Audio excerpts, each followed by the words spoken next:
It's me with Michael Douglas. Ask me about it.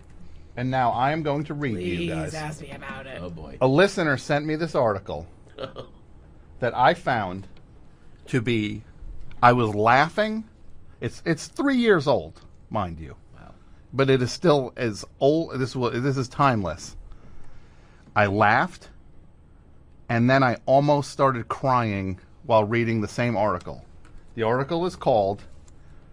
It is from November 23rd, 2010, Amherst, Massachusetts. Antonio's manager, too trusting when he agreed to sell pizza to Bob Dylan concert crew.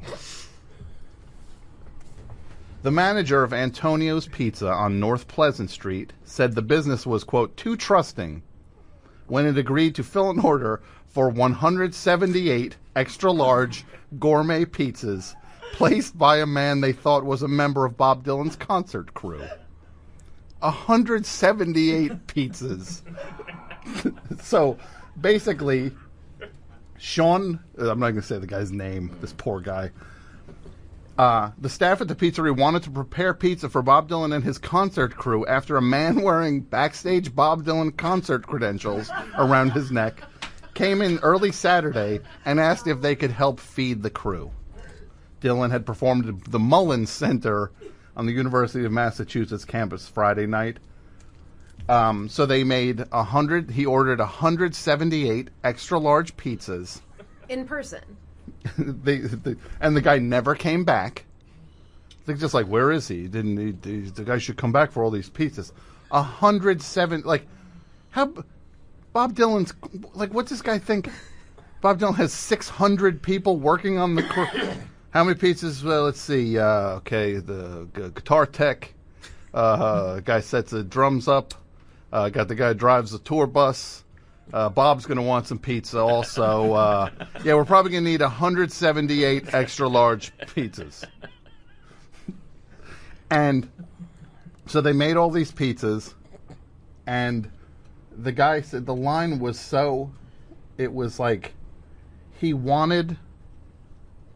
This is the line that it just killed me, where he said that they wanted, we would have liked to show off the pizza and serve somebody famous. The guy said. Oh. That's when I almost started to cry when it's just like. But then again, all I thought about it's like, wait a minute, this is a pizzeria. The odds are, I'm not going to blame this guy. I didn't say his name on the air. The odds are, this guy's a creep. Pizzeria guys, so many of these guys are the worst humans on earth that run pizzerias, right? I don't know. They are. Okay. Trust me. Okay. I worked for one, I know. Did you? Yeah. Oh, yeah. So it's just like, this pizzeria, right? This guy maybe got what he was coming. Guy, but just the idea. Guy comes in with the crew. Hey, you got Bob Dylan laminates. You're going to make 178 pizzas? I'm not going to give you not going to put $1 down as a thing? It's like the most heartbreaking thing ever, right? It's like a Mike Lee movie. It's exactly like a Mike Lee movie. Yeah. It's waiting for Guffman, Yeah. but waiting for Dylan. And I for some reason, the number 178 made me laugh.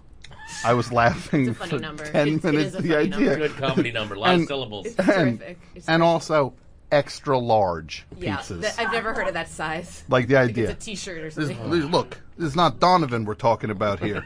This is Bob Dylan. You can pack them in. These pizzas are going to have to be extra large. Yeah, maybe you get Cat Stevens in here. You make a large pizza. You make 178 large pizzas. What does the scammer get out of that? Just that I caused havoc? But I it's think. Yeah, he's such like localized he's like havoc. the Joker. He's like the Joker. He thrives on chaos. Yeah, that was. Created chaos in Gotham City, and That's actually Right? what the Joker would be like in real life. Yeah. He'd go around ordering, pretending to be running Bob Dylan's stage crew for a show, and then that's like people who believe that the devil exists in like tiny things when you swear or when you like. Yeah. It's like, oh, that's the devil. It's like, isn't he busy? No. On that, really? Yeah, it's a low stakes proposition, but Are you still on the line? I am. the Wichita lineman, Tom. Well, John from Maplewood, Wichita lineman. John, thank you, buddy. Take Oh my God! Best show, you're on the air. Isn't that the best thing ever, though, when you just hear that? Hey, what? Is this me? It is you. Okay, sorry. Hey, it's Justin from Oregon. How's it going, everybody? Oh, Justin from Oregon. What's up, buddy? Where in Oregon? I'm in Southern Oregon, in Medford. Southern Oregon. What's that like? Southern Oregon. Exciting place. Mm-hmm. What can I do for you? It's, I've kind of been thinking about what you were going to be doing, moving on from, The show? the best show, and, going back to your musical career, I think it's time for a follow-up song to, Come On Y'all, It's Time to Have Fun. Like a party song. Like, you think I should write party anthems? I think you had the party anthem. I think that was your all-star. Mm-hmm. I think now it's time for your Walking on the Sun, which was brilliant because it had the line, "Don't delay, act now, supplies are running out," which has just been used unironically for like every car commercial for years afterward. So you need to have the next like sales pitch line in your song. Best show, you're on the air. Hi, Tom. This is Elliot Glasgow. How are you? Who? Elliot Glasgow. I don't want to hear your last name. I have a riddle for you. Oh, boy. No, you don't. Best show, you're on the air. I need to order 257 extra large pizzas for Billy Joel. Oh, wait, hold on. Let me grab a pen. Now, who is this for? It's for Billy Joel's crew at For the Billy Madison Joel. Square Garden. Yeah, guy goes into like I would actually kind of believe that, though. yeah. Sounds, yeah. Yeah. That I might actually buy. And then the guy comes back with like a black Amex card. Like, yeah, it says William Joel on it. Oh, man. Charge $6,400 worth of pizza on it. Centurion card. I feel Once a like- month. I feel like he has a custom black card where it's the cover of Stormfront. Like one of those. Yeah. Look, Billy's doing a run at the theater at Madison Square Garden. Once a month, we're going to need $9,500 worth of pizza. You need to be ready for when Mr. Joel wants his pizzas. 2 boots. It's 2 boots. Billy Joel wants 75 Larry Tates. You better be 4 boots tonight. Yeah. Mr. Joel wants 17 Tony Cliftons. 47 Larry Tates. 64 Mr. Pinks. Is that one, right? Mr. Pink? Sure. Right? Yeah, the Mr. Pink. 36 Larry Hagmans. Wait. No, that's your pizza down there, Jason I'm from sorry. Huntsville. Larry Hagman. What would be on a Larry Hagman? Yeah, what would be on a Larry Hagman? Texas barbecue. Larry Hag. Could you imagine eating at... No. What chain would Larry... Just picture Larry Hagman's... Sonic. Just Larry Sonic. Hagman's Sonic. Sonic. So Yeah. just like... You just like... It wouldn't be like Larry Hagman's Rib Hut. Oh, you mean like Kenny Rogers Roasters? Yeah. Oh. Larry Hagman's. It would have to be something Texas. Ham Uh-huh. House. Larry Hagman's Brisket. Dallas Dippers, and it's like an ice cream Oh, stand. that's a good idea. Yeah, it's Dallas Dippers. Dallas So it's Dippers. so Larry Hag like Dippin' Dots? It's just stuff that you can Yeah. dip. So it's chicken fingers, and then it's Yeah. also that's even ice better. cream cones, Right. and So like a Dairy Queen. Yeah. no, I guess Like I don't know. Larry Hagman's Dairy Queen. You know Larry Hagman owns this Dairy Queen. Like, it's just a Dairy Queen. It's like, you know who owns this Dairy Queen, right? Larry Hagman. Yeah, he came here about 9 months ago. Check it out. Yelled at all of us. He's kind of a jerk. Jason, Yes, sir. how are you? I'm doing okay. How are you? I'm all right. Can I say hello to your guests? I didn't get to, so. Yes, please Can I say do. hello to you? Oh, you did already. Oh, hello, Tom. Hello, Hello, Patton. Jason. Hello, Julie. What's up? I'm going to go now. What? So what do I owe the pleasure of this call? To Well, I have. You wanted to make this as ordinary a show as possible. Yeah.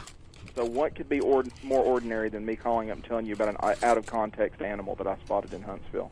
Alabama. Please, what you saw boy. an out of context, because you've talked to us about the monkey that you Seeing a saw. monkey and an African gray parrot on a motorcycle. That's right. Yeah.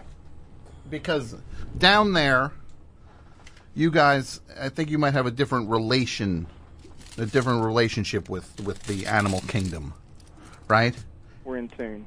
It sounds like maybe like a preserve went out of business, and then there's just like, hey, there's a parrot, it's mine now, right? Is that what it's like down there? Apparently. And here's the weird thing is I've seen all these animals within a 1 mile radius of one another. Okay. Wait, is Huntsville just a giant Rob Schneider movie? Because that's what it sounds. Sorry, that's what it sounds like. Someone didn't lock the zoo. Then cue American Idiot and. Sorry, go ahead. Sorry, I mean to But interrupt. this animal was not under the control of a human. This animal was free. Okay. This animal. So we were near the Sonic, oddly enough. Mm-hmm. And we were and it's in Was that between Rhea Sonic and Perlman's Wal- Sonic that she has down there? Because What's Rhea that Perlman, now? oh, I think she owns a Sonic down in Huntsville. Sorry, go ahead. Anyhow, we were near the Sonic, between the Sonic and the Walmart, which could be any number of places down here. But and out of the bushes, we saw a fully grown rooster Okay. come out of the bushes Yeah. and just run around. Uh-huh. And we found out later from a lady who works at an optometrist place nearby that rooster just lives there. It's So- just free, and it just lives in the parking lot. So it's just a rooster living between the Sonic and the Walmart. In the bushes, yeah. You work for the Tourism Council? Is this, I would is this love some to sort work of for the- promotional thing? Look, I know you're Huntsville trying to Safari bring Tour. you're trying to bring people down there. Yeah. You can't be so obvious about it. Guys, we have a rooster. I know your people's vacation dollars are very precious. But I just want to let you guys know, if you come to Huntsville, between the Walmart and the Sonic, there's a rooster that hangs out, and the woman from the optometrist will tell you about it. That's the second stop. Mike is laughing so hard out there. Did you have fun when you came up here, Jason? I did. I was a bit overwhelmed. On one hand, I was overwhelmed, but on the other hand, I was a little bored because here in Huntsville we have animals, wild animals loose everywhere. Yeah, so you were puzzled because you're like, wait, where's the rooster? I figured more people would equal more wild animals loose. Yeah. But it didn't. Now, did when you were here, what was the most? That was the first time you were in New York City, right? Yes, sir, it was. What were your impressions? Did you go to the M&M store? It's not. I wish I'd known more about these Very murder special. places before I came. Did you go to 9/11? Everybody should go check out 9/11. Hey, check out 9/11. Hey, where's 9/11? Keep going south.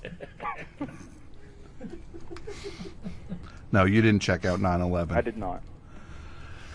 Now, I'm sorry, you're one of those Roll Tide dudes, right? I am one of those Roll Tide. Right?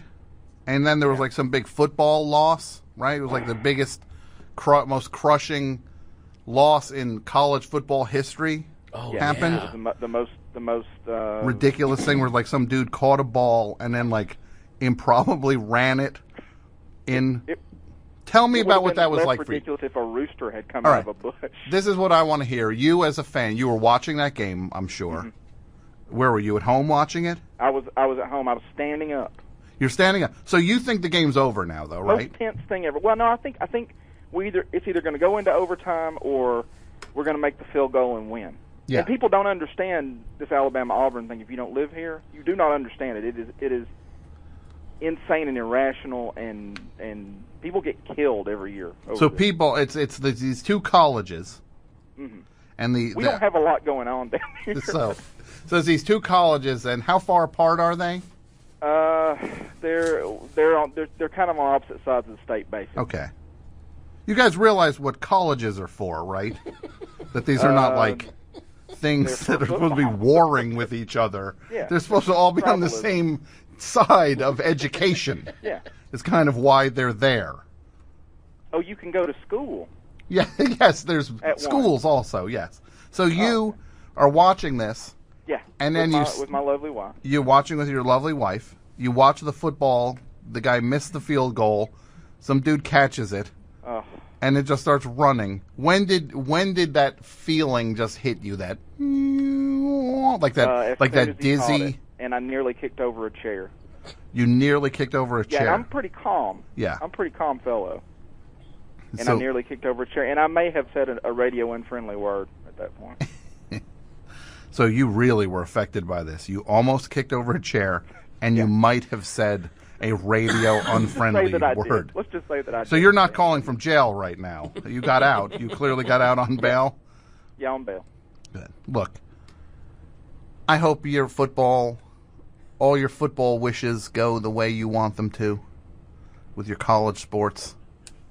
I hope everything is Roll Tide all the way down the line. Were you upset by Gary the Squirrel's take on Roll Tide? You know, I consider. No. He thought it meant run. Yeah. If you're a person of color. What he's been taught by the media.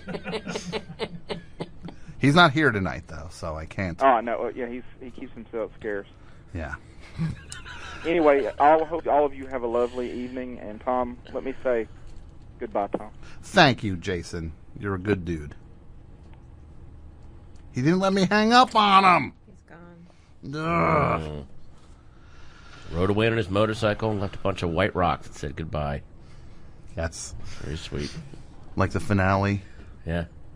Was that the finale of MASH or Smash? The Smash finale they wrote. What did they write on the MASH one? Angelica Goodbye? Houston. Goodbye. And I've always remembered Blaine Capatch saying what they left out is BJ gets on the motorcycle and rides down the hill and goes away. And then Hawkeye takes off in the helicopter and there's rocks say goodbye. Yeah. But they're both heading to the same airport to go back to the state. There's one way to get out of that country, so there should have been a scene after the credits of them awkward scene. awkwardly. Oh, hey, yeah. So you saw the rocks, right? Yeah. No, I painted those and put those up there, and yeah. Or the two of them just trying to avoid each other. Yeah, they're just like, at the airport, goodbye. ducking into like a Taco Bell or Taco Bell, waiting in the men's room. Then he comes in and then he goes out the other door. It just becomes a farce. Yeah, exactly. Noise is off. It's got to hide. It should have said, "See ya at the gate." See ya at the gate. And that MASH finale, all it is, it's literally 3 hours of like, all right, Winchester said goodbye to Colonel Potter. Okay. Hot Lips said goodbye to Radar. Okay, this one said goodbye to that. It's like cross-checking to make sure. It's so Dooku. It's so Dooku. Yeah, like to make sure every character had a moment with the other character. It's like the most exhausting thing ever. All right, what's Jamie Farr's name on that thing? Which one was he? Klinger. Oh, did Klinger say goodbye to Hot Lips yet? All right, let's make sure we get a scene. Do we put Igor, the guy that works in the cafeteria? I mean, he's in every episode, but should we put him in this? How did After MASH end? Was After MASH the talking bad of its time? I think After MASH. Wow. Yeah. Yes. Yeah, that was. You're right. It's like, please. Wow, everybody just got really quiet. I hope that the Saul show isn't After MASH. What if it just ruins? I got to text my age. Hang on. Hey, Greg. After best show on WFMU. After. Let's pitch this. There you go. Okay, there we go. AP Mike. The AP Mike. It's AP Mike and Spike. Yeah. And that goon, by the way, puts on Twitter, Spike, I heard you wanted me to be on one of the final shows. It's like, yeah, okay, I asked you. Like, he's like, well, apparently someone wants me to be. It's like, what do you think, I'm going to beg you? No. It's like, I asked. I'm not going to be like, oh, please, come to, I'll do whatever. It's like, no, you got asked. You didn't, you tried to, you big-timed me. Now I don't want you here. You're officially uninvited. Best show, you're on the air. Hey, Tom. Hey, Julie. Hey, Pat. Hey. Hello. Who's this? How you doing? It's Jimmy from Kearney. Jimmy in Kearney? Yeah. I'm going to be nice to you. You know why? Why? Because you're not far away. Yeah, don't worry about it. I'm not talking to a guy in Indiana right now. You're in Kearney. What's up, Jimmy? County. Yeah, I was thinking about that whole Dylan thing. It's kind of interesting juxtaposition. You know, a couple of weeks ago on your show, you were talking about he was down in either Long Branch or Asbury Park, and not even the cops knew who he was. Yeah. They had to do an internet search when they picked him up. Yeah, it was Long Branch. Long Branch, okay. And then it's ironic, he's in another city, and, you know, they go and, you know, make 178 pies, sight unseen, no follow-up. It's pretty bizarre. A lot of weird stuff surrounding Bob Dylan. Yeah, it's right? kind of like there's someone who's have to do like a Confederacy of Dunces type play on that and kind of weave those things together. Sure. And he had a great song. Best show, you're on the air. Hello? Man, some of these people are I off. hate to cut it. When he said juxtaposition, I knew that was going to be a terrible call. The minute I heard juxtaposition, well, this will be hung up mid-sentence. Now, you, young man, what's your deal? Hello? Hello? Yeah. Okay. I had a story about meeting Robert Plant. You met Robert Plant. Where'd you meet Robert Plant? I met him backstage at a show That he probably played about at? 11 years ago. He sold you a switchblade. My friend was working at a venue, Yeah. and he got me backstage. Okay. And he was performing solo, and he had all of this Celtic backdrops for his stuff, like all these Celtic designs. Uh-huh. And so we're standing there watching the opening band in the backstage area, and he kind of walks up behind us, and he's watching the band with us, and then he turns to my friend and says, "Hello, I'm Robert," and you know, he introduced himself and me, and then and then my friend is not a big Zeppelin fan, and later afterwards he said, "I just didn't know what to say to him, but I had to say something." And to my horror, my friend looks over and says, "So, what, do you just dream about Vikings or what?" And if terrible. I was Robert Plant and somebody had said that to me, I would like step on their foot and walk away or something. At his own show, also, where Right. he's just like, look, everybody here, I'm going to assume, probably likes Robert Plant. If they're here, Yes. they're probably pro Robert Plant. Right. But what Robert Plant does is laugh harder than Good. I've ever seen anybody Good. laugh. Good. Like doubled Laugh. over. Yeah, right in your dumb friend's face. And then he looks at my friend Right? and he goes, "Actually, I do all the time." Good. I'm glad. He's got a better sense of humor than your dumb friend, your rude friend. Right. These people. You know what gets me? These people, they come up, and you get, I'm sure you get this, both of you get this, I'm sure. But maybe a little more for Patton because he tends to cultivate a nerdier audience than you, Julie. Well, nerdy is nerdy. There's okay. She Yes, has cabaret you're right. nerds. You Yeah, there's have like nerd musical nerds. theater nerds Yeah, are exactly. pretty nerdy. Yeah. No. But I'm going to say there's this type of Sci-fi thing. nerds, you mean. There's that thing, the sci-fi nerds. I'm going to say that they would probably be more apt to go up to you and try to say, like, you know what? I'm a fan of Patton, but I'm not going to go and just be some yes man and tell him I like what he does. there's a lot. I'm going to go up to him and tell him he stinks on some level to show him I'm my own person. People neg you? Is that what you're No, doing? it's not neg. It isn't even in this the I'm going to tell him he stinks. It's the I'm going to go up and I'm going to act like we're peers and colleagues. Like I can completely bust his bees. I just got so and sad. And I'm never like mean to that person because I've tried doing that stuff because you're nervous. I just Yeah. And not and what's even sadder is I'm if they're nervous with me, someone at my level, what happens if they run into like a Tom Hanks or a Clint Eastwood? They don't care. They're do they not just big try deals to to them. do they You're try a to big deal to them. bite their cheek or something? Yeah. Like I don't know what You're you the do dude. with That's what they do. You're the dude from Blade Trinity, right? Yeah. Hey, so I guess you got some guy came up to me and said, "I guess you got paid a lot for Blade Trinity, huh?"